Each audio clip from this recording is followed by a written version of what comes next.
there's a level of compromise. I understand that in any relationship, you have to compromise. But you have to understand if someone is going to be that good fit for you, or is the compatibility, like what is that,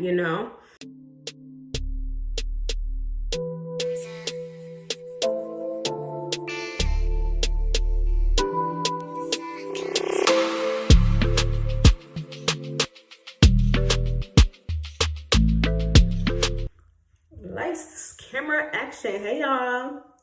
So I just did a facial, and this is my first time doing like a little get ready with me chit chat video. So bear with me as we go through this transformation, right? All right. So, and I'm babysitting, so my nephews may come in here. So fair warning. All right. So as you guys saw, the title of this video is the stages of grief when it comes to divorce, right? So if you do not know, I'm going through a divorce right now. So when I looked into the stages of grief, I realized that those are some of the things that I'm experiencing right now. But there's some slight differences or what have you. I'm going to share the stages of grief by Elizabeth Kubler-Ross. I'm just put her name on the screen, okay? So she listed the stages of grief, right? And I'm going to add on to it, all right? I'm going to add on to it. But I don't have all, did I list all the stages of grief? I don't have all the stages in my notes right now, but I'll list it right here, okay? So these are the stages of grief. All right, and so I would say my stage, the stage that I'm in right now, I would say is emotional roller coaster. Okay, so I feel like I'm in an emotional roller coaster, and I'm just everywhere. I feel like some days I'm just like, okay, I'm good. And then other days I'm like, oh my gosh, Lord, give me strength, give me strength, give me strength. And don't mind how I'm doing my makeup. I don't know. I'm just doing something, okay? Yeah, so emotional roller coaster. My emotions are everywhere. And because of that, I tend to stay to myself because I'm not the type of person that wears my emotions on my face. So I suppress a lot. I don't know if that's healthy or not, but that's just me. Like when I go to work, I just go to work. I'm not going to walk around work as if something is wrong with me. I'm just going to come in, do my job, and leave. You know what I'm saying? Take care of my kids, handle what I need to handle, right? So I've been like, I just have moments in my car because honestly, that's one of the moments where I can actually be alone after I drop off my kids to school. I'm on my way to work. I'm by myself, So it's like I can sit there and be in my feelings, be in my feelings, talk to God, have my moment to myself. And that's when the emotions come out. So I just let it out and do what I got to do, get myself together. And so the thing about it, when it comes to grieving, like, I haven't given myself to fully grieve. And then on top of that, it's just like nothing is finalized yet. So the best way that I can share with you how I feel in this moment is, how when you're in school or when you're in a program and you're, working hard to get a certificate or a diploma or what have you, you're like, you're working. And then when it's done, you're like, okay, I'm done. Like, I got it. Or when you're doing everything leading up to get the marriage license, your marriage certificate, you're like, okay, I got my paper. It's official. Boom, boom, boom, boom, right? So like for me, the paper is a lot. It symbolizes a lot. Until I get this paper that says I am divorced, I had to turn on the light because I felt like I was looking kind of crazy on camera because of the lighting. Anyway, so because I'm still legally married, is just in my mind, I'm like, I'm still linked to this person. You know what I'm saying? So it's just like, it's bothersome. I don't know if anybody has been through it. It's just like, until I get that certificate, that the document is just like, it's weird, but it holds significance. Legally, if anything were to happen, if you're legally married to somebody, it's just like, it's a process, right? So So that's that. I know some of you guys may go through a blame game where you're like, you're blaming yourself or you're blaming your spouse for the ending of your relationship, your marriage, and then you have others that are blaming God. For me personally, I didn't blame anyone. Of course not God, because at the end of the day, I felt like God has done so much for me. Y'all, like, I could never, that's just me personally. The relationship that I have with God, I'm just like, ain't no way. God has done too much. I've seen him do too much for me to be like, God, why did you let this happen to me? And things like that, I just couldn't do it, But at the end of the day, we all have our own relationship. And, we process things differently. So that's just how I felt, But I came to the realizations to where, anytime we go through difficult situations, and not just difficult situations, just along your spiritual journey, your relationship with God, is just like, I constantly pray. I can't talk today. There you go. I constantly fast. I pray. I spend time with God and meditate. And then it's just like, I realized that I couldn't fight. I couldn't fight anymore. I couldn't fight. So it was just like, some things are worth fighting for. But then again, you get revelations on certain things and you're like, okay, this is the end. This is the end. There's nothing left to fight for. You know what I mean? So that's where I got, I'm the type of person, I take my vows very seriously. And it got to the point where I was just like, okay, it's official. We're done. Let's go ahead and start this process. So it's been a lot.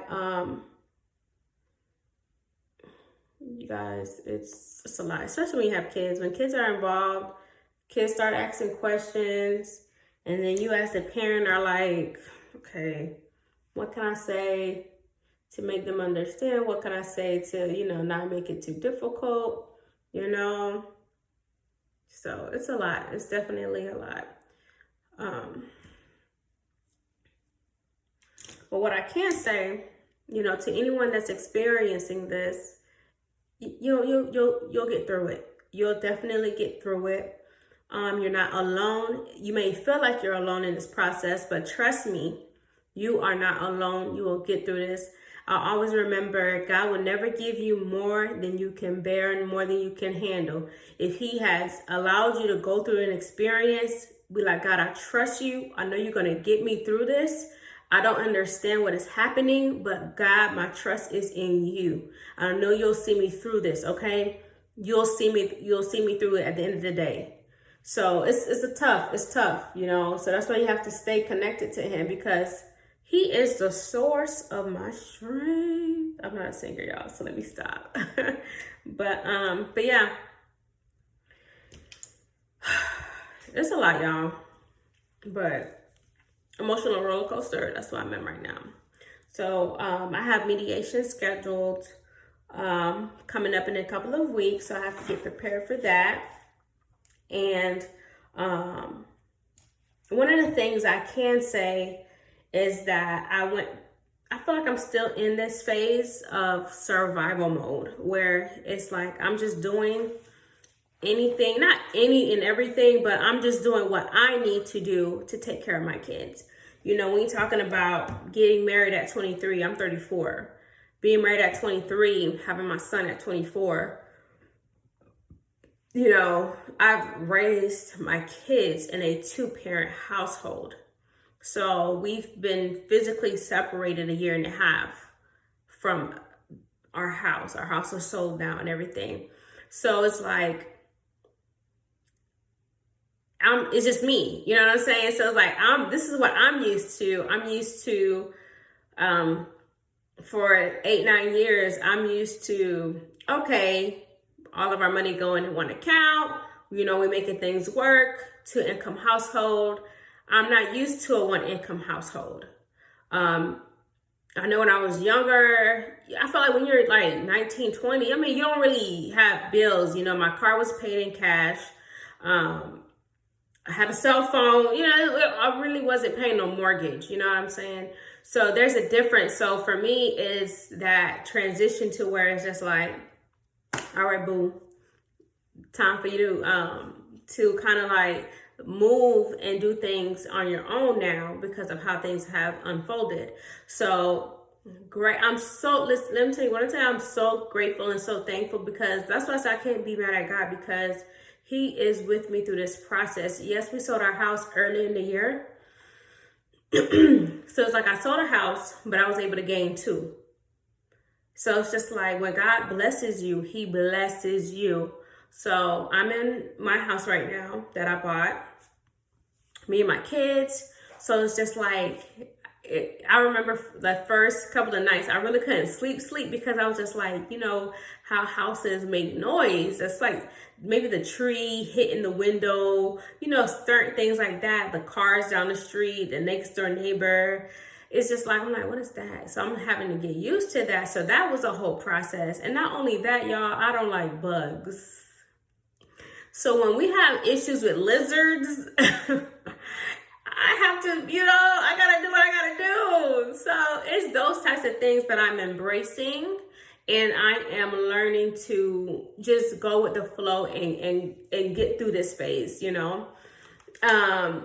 I know some of my friends have asked me, do you see yourself getting married again and all of this and all of that? So I said 2 things. Number one, but at first it was not in my radar. Like I wasn't even thinking about it. But like now, I would say the past few weeks, what I've said was that I'm the type of person, not to be the person, let me just say this right now, disclaimer, I'm not a person who boasts myself or anything like that, no. But I know the type of person I am, I know my character and everything like that, but I am saying that I'm not a person, once somebody gets to know me, I'm not going to be on the market long. I just say that. Do I know what the dating market is like? No. You know what I'm saying? I haven't, been dating or anything like that. So it's just like, I don't know what's out there, but I'm saying I date with intention. I'm not going to just be, okay, I see this person. That's not me. So it's just like, if you're serious, I'm serious. What we doing? You know what I mean? So that's just for me to say, yes, I see myself being married again, being remarried, but I have experience now to know some of the things that I'm looking for and some of the non-negotiables that, I will have when it comes to a potential life partner, a spouse, husband, okay? So that's that.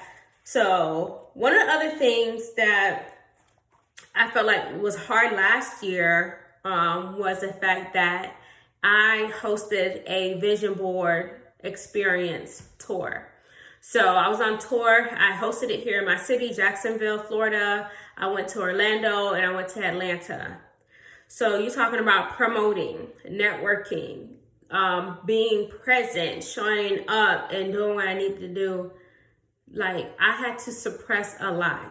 Okay, so that's why, now about, a year later, because I did Atlanta in June, September I did Orlando, and then December of last year I did Jacksonville. So it's just like, because of all this stuff that I've suppressed for so long, it's starting to, come out now, as I'm going through these different stages, being served divorce papers, and now having to go to mediation. Now I'm over here defending myself and having to respond and do all these things.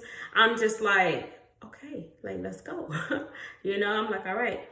So it was a lot. So that's why sometimes, everyone goes through grief differently. And so as I'm learning and growing through this process, I wanted to be transparent and show that, and show that in real time. But I know sometimes I just can't even find the words to even explain how I'm feeling. Sometimes I'm like, I don't know. I just don't know what to say. So the only thing I can say is that, I'm always going to speak positivity. I'm always going to bring out that good energy. I'm not going to be one to sit in a state of toxicity. I think I said that right. being a state of toxicity. There you go. Y'all don't come for me. Don't come for me. But I just really want to just share some light, Yes, you're gonna cry. You might not cry today, you might not cry tomorrow, but you may shed some tears, you may feel angry. I'm trusting God to see me through this process. I know what God has for me is for me. I'm gonna put the Bible verse right here, where it talks about some of the things that you need to think about constantly. Think about the good things, what is pure, what is kind. I'm gonna have to memorize that verse, okay? But that whole verse where it talks about thinking about what is good, that's what I'm going to think about.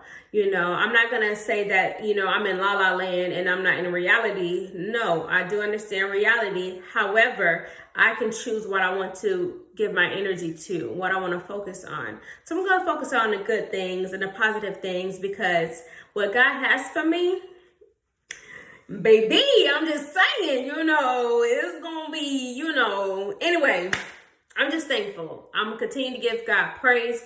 I continue to express gratitude because I'm truly thankful. Even though I'm going through this, I never imagined that I'll be dealing with this. Like, honestly, when I was thinking about getting married, I was like, oh, I know, I'm good. I said, I know the type of person I am. I know my responsibilities. I know what I need to do, me as a person. So I was just like, when this happened, I'm like, okay. So it's definitely something that I did not see at all. So that is why when it comes to me courting and intentionally dating, it's just like, I know exactly what I want. I know what I don't want. I know, and I do know there's a level of compromise. I understand that in any relationship, you have to compromise. But you have to understand if someone is going to be that good fit for you, or is the compatibility, like, what is that, So, yeah, so I'm not in these dating streets yet, you guys. I'm not in the dating streets. But, that's something, hopefully, in the next 3 months, we may revisit that, right? So I'll keep you guys posted along this journey. And, y'all, stay blessed. Stay connected to God. Continue to pray. You don't have to be perfect. You don't have to know all the scholarly terminology and words to say. Just talk to him from your heart, from within. Let God know how you're feeling, because he knows. So have that dialogue. And, when you want to hear from him, just be quiet. Find a peaceful place to just hear from him and just connect with him. If it's in your car, if it's in the bathroom at work, or what have you, in your office at work, give yourself that opportunity to connect and stay connected. And, if you want to talk to me about anything, I know I had some people that reached out to me when I posted my first video. I do appreciate that, because it reassures me that this is what I'm supposed to do. This is what I'm supposed to do, even though I have backed away from posting and doing content like I have. It was because I was depleted. I didn't have anything. I'm still building back up. I've been working on this video for so long. As you guys can see, I stopped doing my makeup. I can't even do my makeup, y'all, and talk at the same time. I don't know how people be doing this little get ready with me and have a whole conversation. I can't even do it, y'all. I can't even do it. But yeah, so me trying to do something, y'all. I'm trying to do something.